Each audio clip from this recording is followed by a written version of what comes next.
Hello, everybody. Welcome to Thursday. Thursdays are special in the world because it's like a pre Friday, but also because Thursdays are Bryan Broaddus Thursdays.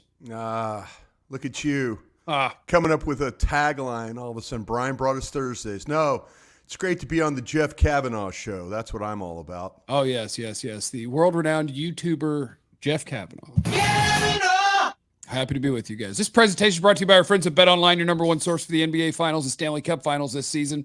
Every stat, every matchup, live odds and spreads while games are being played. When it's over, you can head over to the online casino, get in on a game of blackjack or poker.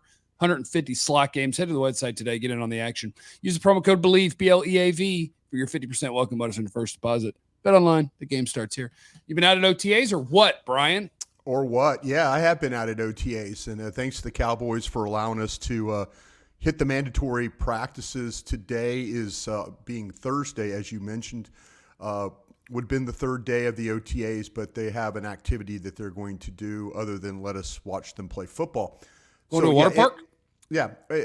So we have the benefit, but this will be the last time that we see this football team until we get to Oxnard, California, in the end of July. So yeah, it was a good opportunity to see some guys move around a little bit. So we've now reached the point of the offseason where it's the, hey, y'all, don't go do Rashee Rice stuff offseason. Like, hey, let's just, go to the house and we'll see y'all. See y'all in a bit. Let me tell you, Jeff, this is maybe a little bit of the reason why that maybe you're seeing some thoughts about moving camp. I know that the Players Association are looking to try and have a little bit more of a ramp up, trying to eliminate the OTAs, trying to eliminate anything leading up, and then you have that 5 to 6 week period where you're off until training camp, and maybe it will change things a little bit. I know coaches are complaining right now about the possibility of losing OTA practices and then going for a ramp up. I think it's actually better for the players. Yes, we talk about health, we talk about being able to have time off and stuff like that. But I think the ramp up is a good thing. I always worried about this time when you had a lot of really good work in the OTAs and then you took 5 weeks off. And then we got to camp and my guys weren't as sharp with the running and the lifting and the things like that. If you give them more time off in the front end, ramp it up on the back end, get it closer to training camp, you might have less injuries. I'm talking about the soft tissue injuries and things like that. There's still things you deal with concussions and other injuries that you have in training camp practices. But give the players that time off on the front end, and I think that you'll have a better product going into camp, and maybe the coaches will appreciate the fact that their players are practicing a lot more than sitting over on the sidelines with you and I watching practice. I wonder if that would affect the guys who no-show, especially the stuff that isn't mandatory, if it were more connected to camp. Yeah. Because right now I think it's way easier for somebody like Micah to be like, it doesn't matter. Like training camp is so far away. I'm going to be at training camp and it'll be fine. Who cares? Yeah, there's a couple of different ways of looking at this, and not saying this in a bragging way or anything like that. I've been on a couple of different platforms now to talk about this, and I want to get your thought on it. And I'll say something now, and you react to what I say. Micah Parsons hates classroom football. I think that makes a lot of sense. Yeah. I've never thought of it in those words before, but that makes a lot of sense. Like Micah Parsons wants to get better, faster, more explosive, stronger, dominate at football, sack quarterbacks, but not sit in a room all day and talk about when you say these words, it means so-and-so's doing this. Like, just let me go kick somebody's ass. Exactly. Micah Parsons loves playing football. He really does. He likes being in the competitive scene. He likes the fact that the one-on-ones, the team periods, the 9-on-7s. He likes that part of it. Micah Parsons hates sitting in a classroom, listening to a linebacker coach, watching tape, telling him why he has to do this or why he has to. Micah Parsons has God-given talent, mom and dad, God-given talent, to put his hand in the dirt and rush the passer and be one of the best in the National Football League. He does. That is his God-given talent. He also hates sitting there and letting somebody tell him about that. And I think Micah Parsons talks about, hey, I want to do things my own way and things like that. No, he hates classroom football. And there's a lot of guys that need classroom football. And, and that's why you get Micah Parsons say the line, football is football. Defense is defense. He says that because he's thinking, hey, when I rush the passer, I don't have to have scheme or this, that, and the other. I know I can get home and get a sack and cause problems. He's willing to do the things when the season starts. He's willing to say, there's some of the things that, I believe he really doesn't want to be an off-ball linebacker because of the classroom aspect of it. You have to learn. You have to study. What have we seen from all the great linebackers that ever played here before? There's been many. I was a part with Dat Wynn. And cyborgs. They've been football. They've been football, very, very football smart, because a lot of them are undersized or unathletic, and they were still great. Sean Lee was a guy that just sat there. I remember, I can't tell you how many times I walked by a meeting room and Sean Lee was sitting by himself watching tape. You're not going to find Micah Parsons doing that. And I don't mean that any disrespect to Micah Parsons. Micah Parsons hates football school. Like a lot of people hate school. Like they wouldn't show up. They maybe, a guy like you, really book smart guy, show up for the test, do well. You hated school. Yeah. Yeah. You did. You found ways not to go to school. But but you were able to read and study enough and make a passing grade. Micah Parsons is a master of always, and it's not just a passing grade. He's a high level player. But his ability to just go play is a God-given talent. And he doesn't want to sit there and have you tell him, well, you need to line up a little wider here. And if you did this with your hand, he doesn't need that. And he doesn't want to do that. And he can talk about, I'll do things. I'll be ready. It's not mandatory. And coaches will tell you, he bounces from meeting to meeting. He won't even sit in his own meeting. He'll go and see what the wide receivers are doing or go see what the quarterbacks are doing. I can't wait to see how that plays with Mike Zimmer, where it's just like, Micah, could you please go to the effing defensive end room?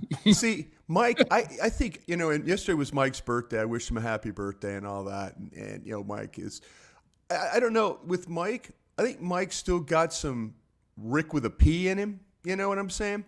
But I don't know if Mike is going to sit there and yell at Micah like he would in 2003. Mike wants it done his way, but Mike also understands star players. His best friend is Deion Sanders. Deion Sanders liked to go play football. Deion Sanders didn't have time to sit there and tell him, hey, well, okay, this alignment, sure. Deion Sanders covers and stuff. Like, it's God-given talent. Campo. I was talking to Dave Campo. He's one of my favorite men. Didn't work out as a head coach, but he's one of my favorite men. I apologize to him every time I see him. I apologize to him. He's such a sweet man. And when I would see him at the Star, we got to know each other a little bit, and he was telling me about Deion Sanders one time, and he was just like, he made me a way better coach. And I'm like, what do you mean? And he's like, well, at first I thought I'm going to coach him, and, we're going to run the defenses that we're going to run. And then he was like, I'm just going to cover that guy. And what I realized is if I just let him cover that guy, we were way better. Way better. Nick Saban will probably tell you the same thing. All those players, all those years at Alabama, he will tell you, like, we could scheme and do this and do that. It's just, those guys line up, Diggs, Alabama players, they line up and play. That's what they do. So now you get Micah, and it's like, hey, here's what we're thinking. In this package, we're thinking if we put you here, and then this is your gap. And Micah's like, what if I just go get the quarterback, though? Yeah. What if I just rush right through the A gap and destroy the center on the way to getting the quarterback? How about that? Okay, fine. Okay, yeah.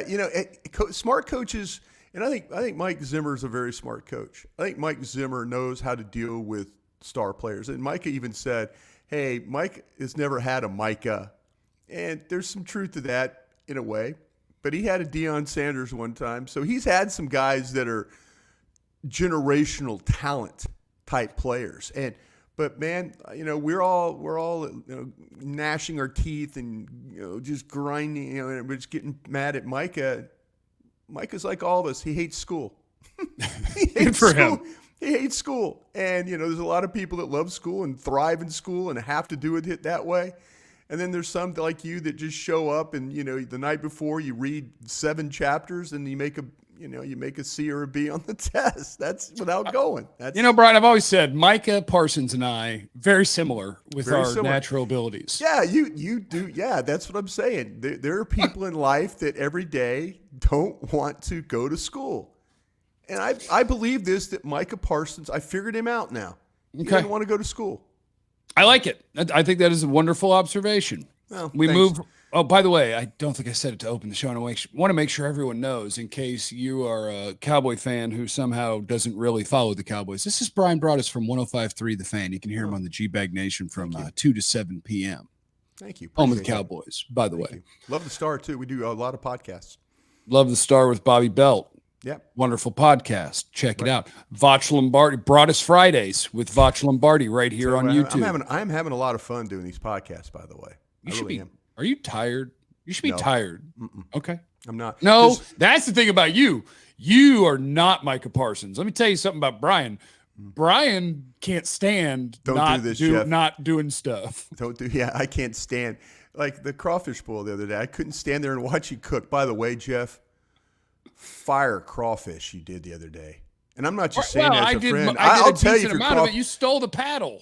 I'll tell you if the crawfish suck, but man, you put the work in for that one. That was a quality boil right there. But okay, let's talk about defensive backs or defensive linemen or offensive linemen. What do you got for me today? Okay, Bryan, you were at the OTAs. You've been out there, and now we got nothing left to do. So all we can talk about is what you saw in the couple of days they let you be out there. Yeah. And the first thing of interest to me, and I think to a lot of people, is we got, when Dak Prescott talks, Micah talks, CD's not there. Those are the big names. Those are the things we talk about.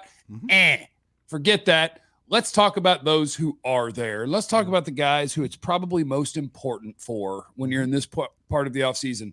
Young players, and I want to know offensive line. I want to know first rounder. I want to know third rounder. I want to know how my guy Guyton and my guy Beebe, what are they up to? What's going on? What can we learn? All the things. Yeah, they there's another, again, you talk about the gnashing of teeth and stuff like that. And the guys like me, they're like, yeah, get him involved, plug and play, let's go. And, and they obviously have a plan for these guys.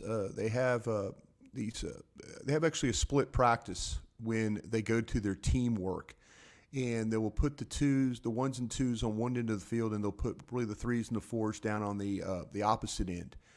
And what I'm learning about guys like with Guyton, Thomas, Beebe, they're down on the far field, on the field with the threes. And what they're doing down there is they're getting every single rep. If they were on what I call the varsity field, if they were up on the other end, they would be splitting reps with starters. And, starters like with Hoffman, Bass, guys like that.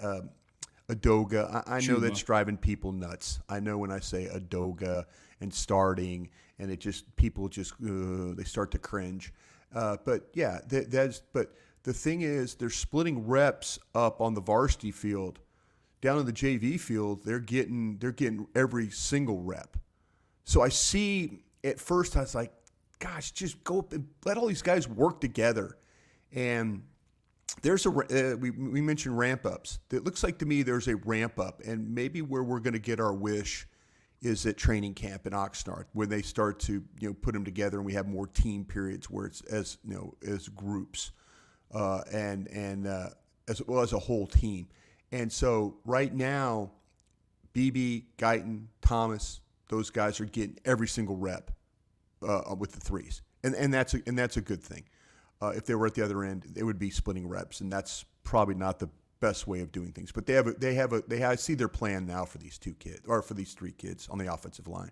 And correct me if I'm wrong, it's nearly impossible in OTAs where if anybody touches each other or if you run too fast, they start taking draft picks. Like, it's nearly impossible to be like, how does Beebe look or how does Guyton look, right? Yeah.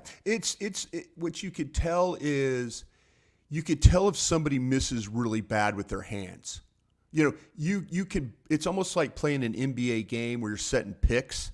You could body up guys and stuff like that. Now, that yesterday's periods, the 7-on-7 and the 2-minute, even though the linemen weren't involved, those periods became very competitive for the defense, the receivers, the tight ends, and the backs. And it turned into a lot of every play that was made by the defense was like we had just won the national championship play.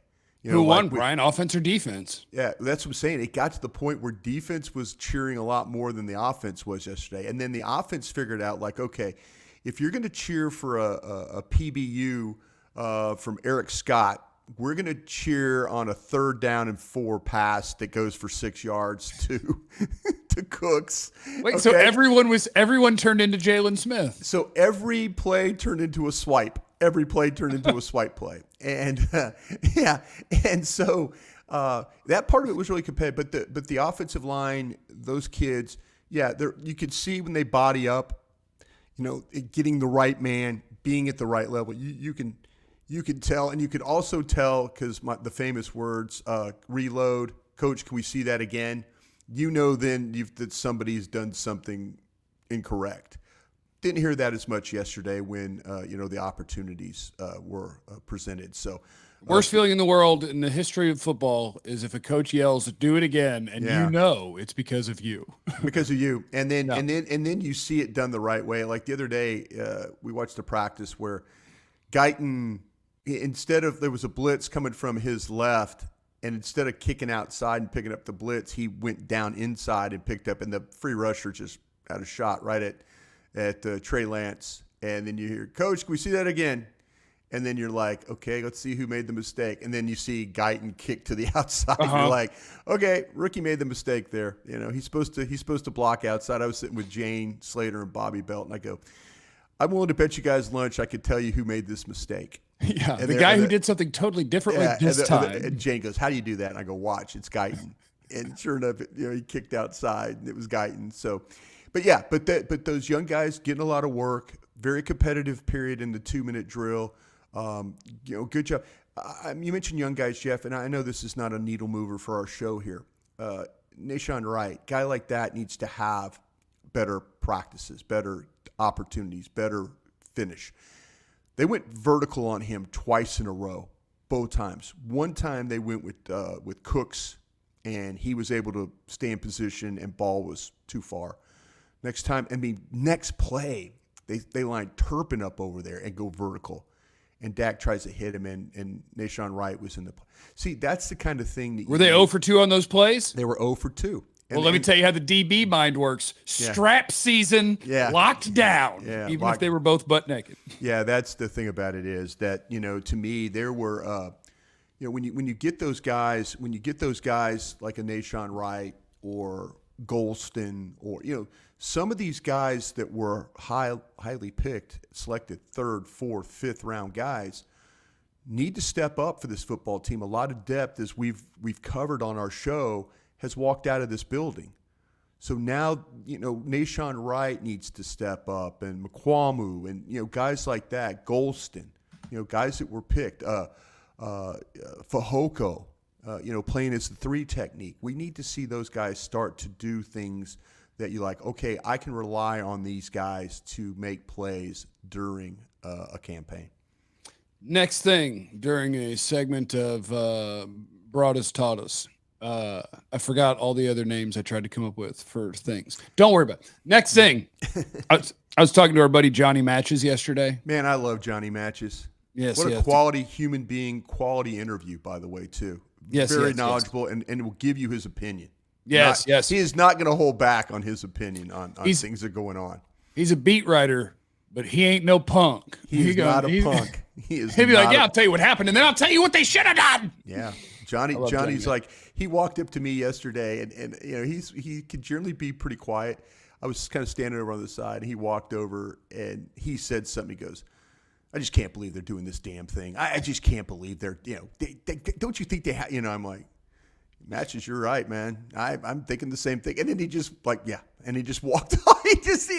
He saw me standing there, and he just had to say something like, man, I can't believe they're doing this right now. They got to, you got to think about that. I was like, my kind of beat writer. So we were talking a little bit about something that I guess it's been talked about a reasonable amount, but with all the guys that they've lost, like Pollard caught a bunch of passes for this team. Sure did. And Gallup caught a good amount of passes. Like there's a bunch of targets out there that CeeDee's still here, but he had a ton of targets. Cooks is still here. He had a ton of targets. Jake Ferguson had a ton of targets. But there's a bunch to replace.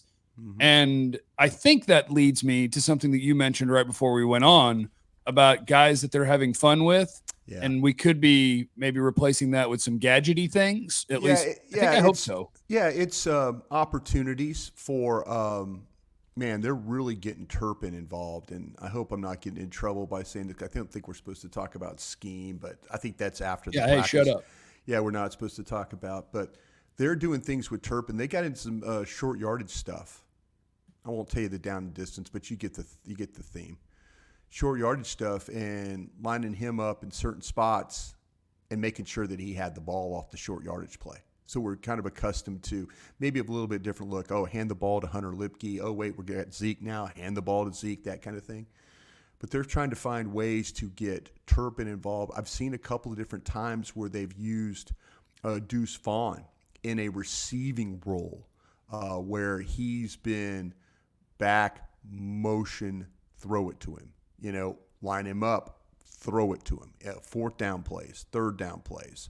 So they're trying to kind of figure out. Usually when you're trying to figure out a role for a guy, you don't have a role for a guy. You're like, it's like, Awesome Richards, let's play him at guard, see how he looks. And, we've got Deuce Vaughn, let's play him at receiver and see how he looks. You're searching. But there's actually been some positivity with the Deuce Vaughn work that I've seen. I've had the opportunity to watch 3 practices now. And Deuce Vaughn has made a play in each one of those practices. By the way, Jeff, they worked on kickoff return yesterday. That is going to be wild. Kickoff return. I hope that's a Deuce thing because I actually think that you want running backs with that format. Yeah, him, Turpin. There is a lot of – I looked up one time. If the ball is kicked short – I'm sorry, I just divert when I think things. Yeah, squirrel, go, yeah. But the ball, if these returners have a chance to run up on the ball, that ball's at the 50. Oh, yeah, because you're hitting it running, and their guys can't move yet. Every single time, it's ball at the 50. And I'm like, damn, Turpin got there in a hurry. Make a guy miss. Damn, Turpin's going to score. So, yeah, the way you defend it, and again, I can't get into scheme the way Bones, and we'll see it at training camp, or live in the preseason games. But the way to defend it, the alignment of your guys, and then the way you return and the way you block, there's some creative ways of all of a sudden Dak Prescott having the ball on the Cleveland Brown 48. Yeah, let's have some fun. I want Dak Prescott to be part of the return team. Let's get real wild. Have Dak back there. Like Fields, like they're talking about Fields in Pittsburgh. How about my man? How about my man? Across. Russell Wilson. Russ was giving it hey, I'm all for Fields returning kicks. Yeah, I bet you are. I bet you are, bro. Week 6, you're going to have a great time watching him quarterback. Yeah, exactly. It'll be good. Bryan, I think we're squared away today. Yeah. I think we're squared away today, unless you can tell me something funny about Larry Allen, because we lost Larry Allen, and I know you were actually in Dallas with him, which means that before that he probably kicked your ass while you were in Green Bay. He did it a lot. Yeah, Larry Allen, very difficult news that we all got. I was part of Larry Allen working on his draft and what he was able to, and he was selected at Sonoma State. Tom Siskowski is one of my best friends. Tom Siskowski, if you don't know Tom's name, he ran the personnel department before Will McClay. And Tom was the one that went to Sonoma State and found him. Tom was an area scout in the West, and just tremendous stories about that whole thing, the evaluations of Larry Allen and, the type of player and person he was. And when I got to him, he was the career was starting to decline a little bit, but he still was Larry Allen. He still was this bigger, larger-than-life character. I've been with guys like that, guys that walk into a room and you're just taken back by him. Reggie White was that way for me. Larry Allen, walk into a room, not say 2 words, have a smile on his face, huge dip in his mouth, and just went about his job. Did you tell me that he'd make Romo go get it? Yeah, he would always he'd carry Copenhagen in his sock. You know, he had this. You'd look down, he'd be blocking, and he'd had this big round circle in his sock, and he knew he was. And he'd be chewing or dipping while he's playing. He'd be spitting, and and he'd swallow it. Whatever he had to do, he didn't care. But a giant of a man physically, and had a giant heart too. I mean, he really quiet. Super, super quiet. And when you talk to him, you felt if you could get him to say, almost like when dealing with Tyron Smith, if you get him to talk to you, you felt like you won the day, but man, he loved his teammates. It's a tragic loss at way too early. I'm so happy that he got to get into the Hall of Fame, the Ring of Honor, and they all recognized him for.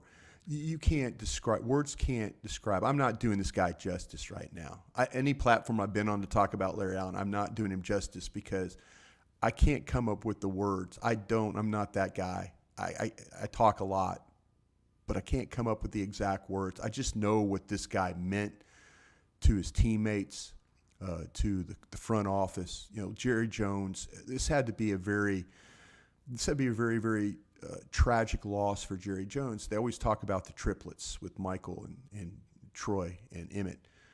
Larry Allen, with the things that Jerry Jones did for Larry Allen post-football and the difficulties that Larry Allen had with various ailments and things he had, and the links that Jerry Jones went to make sure that Larry Allen was taken care of, would make you cry. And Larry dealt with a lot. An awful lot. And Jerry, whether it was taking his plane and getting him somewhere, flying him somewhere, whatever he had to do, Jerry Jones took care of Larry Allen because he meant that much to him. And it's a tragic loss. It really, really is. And far, far, far too quickly for anyone's liking. And if you are a young football fan and you're just a big fan of the sport, whoever your favorite or best offensive lineman ever is, Larry was better. He was. I've been with some great ones. I've seen the great ones. I've seen the Rayfield Wrights, the Hall of Famers. I've seen the Jackie Slaters. I've seen a lot of great ones, and I've been with some great ones. And then again, we talk about John Ogden from the Ravens and Orlando Pace, and all these guys that played it in the same era with Larry Allen. They're great players. They're not as good as that number 73. Larry Allen would have moved their ass. That dude was a monster. Those dudes were good. Those dudes were great. Whatever the word beyond great is, that's your Larry Allen. Like I heard Sean Payton talking about it, where I think he was talking about was he talking about Bill Belichick or Parcells? I don't know. Probably Parcells. Very sad. I was on Love of the Star. We were doing a podcast talking about that. Okay, because I just know he said it's unanimous. Like if we were building an all-time offensive line, Larry Allen's the left guard, and nobody there are very few spots on a team that would be unanimous when you're talking about Hall of Famers. But Larry Allen's our left guard. Yeah, and unfortunately, the things with Bill and Larry were not good at the end, and I think that's where Jerry Jones stepped up. And you can say all the things you want about Jerry Jones, but he stepped up and he was basically telling Bill, Bill, settle down. If you want, you're not. You don't get mad at this guy, please. Just be calm. Bill's like, he's off limits. Yeah, Bill was going on and on and on and on and on and on in meetings about Larry Allen, and Jerry looked at him and just said, "Bill, shut up. Just shut up. Okay, you're the head coach. I get it, but don't say what you're saying right now. I love it. We all kind of looked at each other like Jerry ain't wrong. I mean, Larry Allen was declining, no question. And Bill tried to do some things to run him off. And Jerry's like, no. I'm the general manager of this team. You coach the team. I'll determine who the roster is here. We're not running this guy off. That's the thing about it is that's hard. That is a hard thing when declining players and you get to the end. And, you just hope the player knows. You hope the player can kind of move on. I mean, that's what we're starting to hear about Zach Martin. This is it. This is last year. Yeah. This is it. Yeah, sure is. Yeah. Next year is going to be a Cooper Beebe. If he doesn't win the center job, it'll be TJ Bass. TJ Bass. I mean, and again, there's a huge drop off, but TJ Bass is a quality player that a lot of teams miss that guy. Where Austin Richards was taken in the 5th round, that should have been TJ Bass. That's where TJ Bass should have been taken. That's what I like to do with my drafts is rationalize. If you get a good one later, you just be like, let's just pretend let's pretend that Austin Richards was signed as a free agent. Yeah, that was an undrafted free agent. We drafted TJ. Yeah, that's the way it went. Well, Bryan, have an awesome Thursday. I love you. Thank you for your time. He's on 105.3 The Fan and Love of the Star podcast. He's the sweet Bryan Broaddus on Thursdays. Love you, buddy. I love you too, man. Take care. Remember, you have no idea what anyone's going through, so be cool to everyone. We love you. Be easy.